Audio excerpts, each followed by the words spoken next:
in studio with me, Joanne Lamothe from the Mendon Cultural Council. The 250 celebration is coming up this weekend. Good morning, Joanne. How are you? Good morning. How are you today? Good. Thank you for stopping by to talk about this amazing event celebrating the 250th, which, because of today's politics, left and right, whatever, is kind of taking a back seat, unfortunately. But it looks like Mendon's really doing it right this year. Yes, we are. We've got a fun-filled day of events and evening events. During the day, we have 2 trolley rides, one at 12:30 and one at 1:30, that are fully booked, unfortunately, that will give people an historic tour of Mendon about the different historic sites going on. At the same time, the Mendon Tavern at 4 Main Street will be open with a living history display of the 3 rooms. Now, talk about the living history. How does that work? Well, we actually have people who will be there, like cooking or pretending to cook in an old kitchen like it was back in the 1700s. Yeah. And people inside debating at the tavern, like you were actually at a real tavern, sitting there talking politics, talking about the different days of the event. Will you be able to communicate with these people? You'll be able to talk to them, and you'll be able to listen in on them and see what they're saying about what it was like to be in that time. And it should be quite interesting. And then we also will have some artifacts from the Historical Society in another room that will display what was going on in different time period. What was Mendon in 250 years ago? Mendon was actually a farming community. Back 250 years ago, it entailed Uxbridge, Millville, Blackstone, Upton. That's why it's called Mother Mendon. Mother Mendon. It was all of those towns, and eventually each town broke off and created their own little piece of history. What was it called? Was it Mendon too? It was called Mendon, but it had Uxbridge and all those other towns. Surrounding towns. It was quite big. Yeah, and it was a farming community. It was a farming community. Yeah. But it also was the hub. A lot of political history happened in Mendon. In 1773, the Mendon resolutions were written. And in those resolutions, it said that men have the right to property. I'm sure a lot of famous people have come through, or a lot of famous politicians. Nathaniel Hale stayed at the Mendon, at the Mendon Tavern. Sam Adams had family in the area. Did he? So George Washington stopped at the tavern, and rumor has it he refused to stay there because there wasn't any room, and that's how he ended up staying at the Taft Tavern in Uxbridge. Was he president at the time or just a general? He was a general at the time. Okay, but still, they just passed. Sorry, you can't stay here. It's so funny. Like many taverns, if you look at history of New England, many taverns claim that Washington came through and stayed at their taverns. Big drinker, you think? I don't know. He visited every tavern in New England. I think that he makes you wonder. Yeah, makes you wonder. He probably was. All right, so Washington came through as the general, was passed over, but it must have been huge being central New England, basically, for all sorts of political activity. Oh, yes. Mendon had a town clerk called James Dorr. He was actually the chairman of the committee in Boston, and he was very good friends with Thomas Jefferson and all of them. So we played a very important part as far as the politics go. He happened to be scribing the Declaration, because back then they had ones to be scribed to send out to all the towns. So each town got a copy. And that's when he noticed that some of the wording sounded very familiar to him because he helped write the resolutions. Oh, really? So he was kind of taken aback. And Thomas Jefferson made sure when he passed away that it was written that he wrote the Declaration of Independence completely in all of his wording. So he kind of takes credit for that when kind of reality really didn't write the whole thing. Wow, I never realized there was so much history interesting history in Mendon. We have a little thing called Fun Facts, Townie Facts, that we run throughout the day, and I forget what the Mendon stuff is, but this is good stuff for future Townie Facts that I can play on the air. Yeah. Thomas Jefferson was not the man. Not the man that we thought he was. No. All right, let's get back to the day. So this is August 2nd, by the way, which is Sunday. Correct. And all day long. Yeah, it starts at 12:30, and all the events are open till 2:45. At 2:45, the events close down except for the mock signing. We will have a parade. Sorry, that's my laundry. Usually scares people. It's very loud. We will have a parade if the weather holds out. If not, we won't have the parade, which will go down to the town hall with 56 delegates. These delegates, in turn, we will have somebody dressed as Thomas Jefferson to talk about, the Mendon resolutions, and we'll read the Declaration of Independence and who signed it back then from the 13 colonies. And then we will announce each one of the 56 delegates this time around from Mendon to come up and sign. They will actually be signing their own name. Okay. That's fun. Because this is now history being made and current history. Right. And we have both men and women, because 250 years ago it was only men, but today women are just as equal as men, so they will also be able to sign. And you can come up, and if, like in my case, I would sign my Joanne C. and my maiden name, Lamothe. So when somebody in 50 years from now said, what was this all about? Who are these people? They'd be able to track my lineage back. So cool. It'll be your choice on how you want to sign. And it'll end soon. This is having a studio in your house. These are the downfalls. Where will this be displayed for future viewing? Future viewing, it will be displayed at the town hall. Okay. It's an actual size reproduction of the Declaration, which was pretty big. It's pretty big. Yeah. It's like 29 by 30. Yeah. It is in an archival white paper, wooden scroll handles, and a leather tie, and it's written in the Old English language. In the old style English writing. Yeah. It has a wooden box that is velvet lined that it will be stored in. Okay. So, but it'll be at the town hall. All right.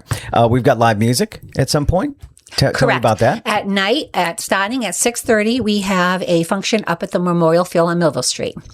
We have a band concert from 6:30 to 7:30. And then at 7:30, we have a DJ. We will have kids' games. We'll have a apple pie eating contest. We'll have sack races, three-legged races. Oh, this is like old school, small town festivals. Correct. Oh, I love that. We have a jail pillory, which you'll be able to lock up your whoever you want. Us. It does. It does. You can lock up your husband, your wife, your enemy, and all proceeds that are earned from that will be going to the Historical Society or the Mendon Food Pantry. Okay. We are also asking if you are coming to the event to bring a non-perishable item, because we will have bins out that we will collect the food for the food pantry. Okay. So that is what we'll be doing. I do have to say this committee that I have for this has been fantastic. We've got committee members from all different groups in town. We have the Lions Club, we have the Brothers of the Brush, the Senior Council, the Historic Society. They've all come together and worked really well. And sometimes when you have committees, they tend to be tension, but in this one, there hasn't been. They've all stepped up to the plate. They've been very helpful, as well as the town. The town, I have to say thank you to the police department, the fire department, the select board, the Board of Health. They've all been very fantastic. Well, I love it because history is history, right? You really can't debate much. Right. It's what happened. Mm-hmm. So everyone coming together, there's really no arguments. It's like they signed it and this is what it said and we know what it said and we're just recreating that. Correct. For future events, maybe you're butting heads on ideas, but it's one common idea. Yeah, it sure is. And, but you can still have people butt heads, even on common ideas. Yeah. But this time, and this one, I have to say it hasn't been like that. And I'm so happy that it hasn't been like that. Well, I think we're all, and again, going back to what I said about today's politics, I think deep down inside, we are excited that we're celebrating 250 years of our country. Whether you look at it this way or that way, we still live here. This is our country. There's good and bad. Yep. But we should be proud to celebrate. We've been here for 250 years. Yeah. And they didn't think we'd make it for 250 years. Right. And we might not. Who knows? Maybe 500. I don't know. We'll see.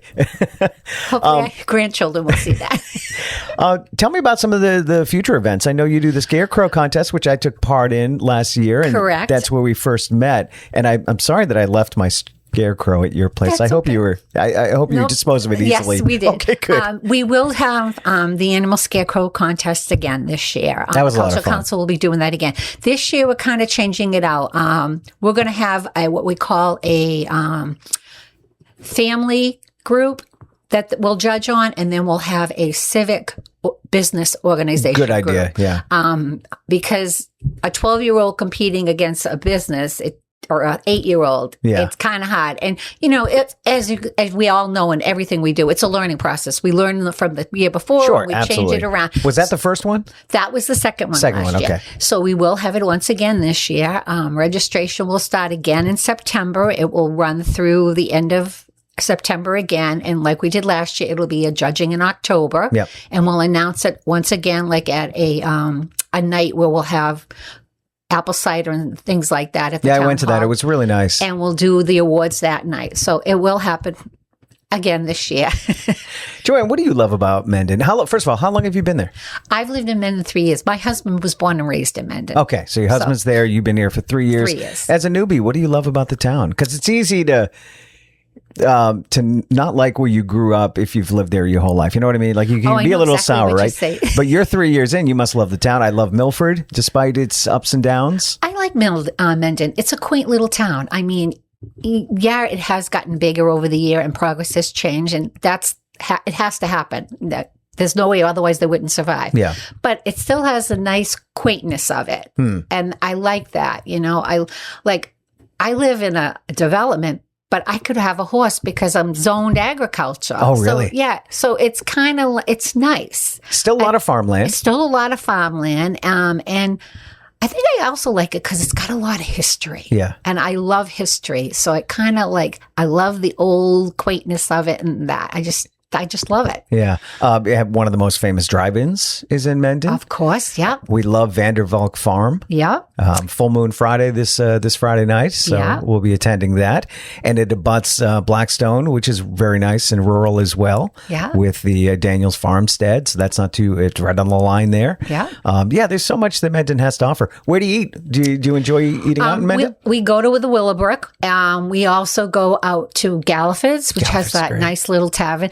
And it's so quaint. I mean, as far as you're out in the middle of nowhere, and all of a sudden you come upon the zoo and the tavern, which is really kind of nice. So we go there. I've gone to the Muffin House to grab coffee or things like that. It's got a lot to offer. It's got a lot to offer. Well, that's nice. 250 years. Mendon is celebrating this Sunday starting at 12:30. We got trolley rides, which are all booked. But I suppose you could follow the trolley maybe. If you're the one car behind, you could still hear it. Open the windows. Yeah, we've got that. To cap off the night, we have fireworks courtesy of the Meehan family. So we'll have fireworks at 9 o'clock. That's right. We have one of the biggest car dealers in Mendon as well with Meehan and he was Imperial. very generous in donating the fireworks, and we appreciate that. Good.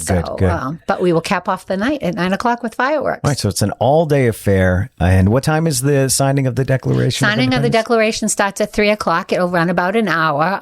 So something not to miss. So not to miss. And people will be dressed the colonial way or the modern way. Okay. So, and we have 250 years, so you can pick the year and how you want to dress. And how many delegates again? 56. So from all over New England, I would imagine, or Massachusetts? All from Mendon. They're all from Mendon. All from Mendon. Wow, people who have served, is currently serving. All various ages, too. Oh, that's great. So, yeah. So this is truly a Mendon affair. Correct. Thank you for doing it right. Everyone's tried this year, and I feel like this is going to be one that is for everyone. It's all inclusive. Yep. Love it. Joanne, thank you so much for coming by. Well, thank you very much for having me. And let's talk when the Scarecrow contest starts ramping up. Most definitely. All right, let's get back to the music here on radio. It's White Lion.